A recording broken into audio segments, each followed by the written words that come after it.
if you had to do it, that's a better question. If I had to be president? If you had to do it, how do you mentally approach being a proper representative for an entire country? Especially this one, where people disagree a lot. Like, how do you do that? I think you have to be crazy to be president of the United States. Maybe that's why I don't like voting for them. So I'm like, oh, you are a narcissistic piece of crap. You have to be crazy to want to do that. I mean, I know you get $400,000 a year, but not worth it. I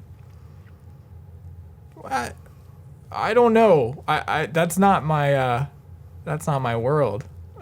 To represent a bunch. Like, I have a tough time representing myself. Mm-hmm. Like, I will meet someone new and I'll be like, hey, how you doing? How do I do the hand thing? Oh man, that's super funny. Hey, with the other day with our shoot, I did it. You did fine. It was in the zone, man. Yeah. No, anyway, was a good shoot. Anyway, no, but like, if I'm speaking from my perspective, which I am, approaching the job of being president, representing that many people, and trying to do good for that many people. I mean, you are a figurehead at that point. You do have power, and you are able to make decisions and things like that, but only to a degree. You have to be backed up by legislative branch and all that. But just to take it on, that's a lot. That's a lot. I would prefer, like, if I could, I would try to do it as effectively and as empathetically as possible for all the people I represent. But how would I approach it? I think you're approaching. You said something there that made me think.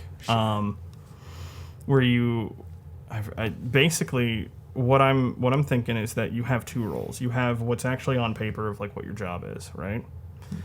In terms of like maneuvering like figuring out what the troops do and executive branch stuff. Yeah. Right. Yeah. And then you have the figurehead role.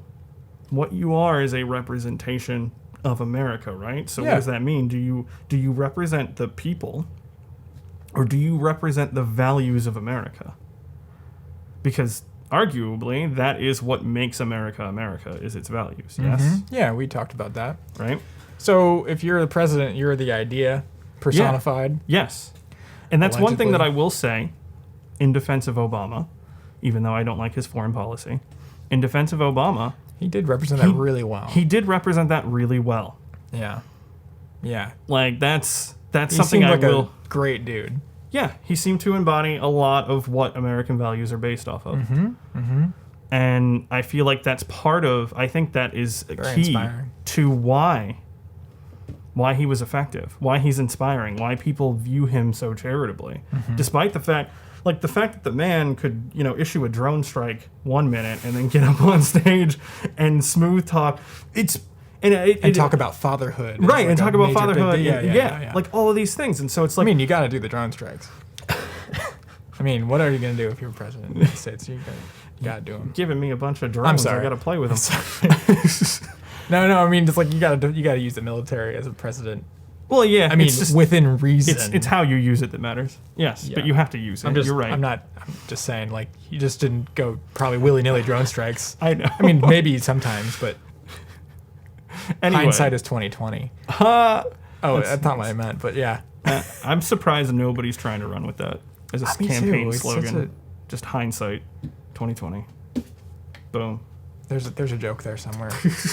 But anyway. I feel like I'm going to have a community moment where it's just like, don't eat the crab dip. Yay, yay.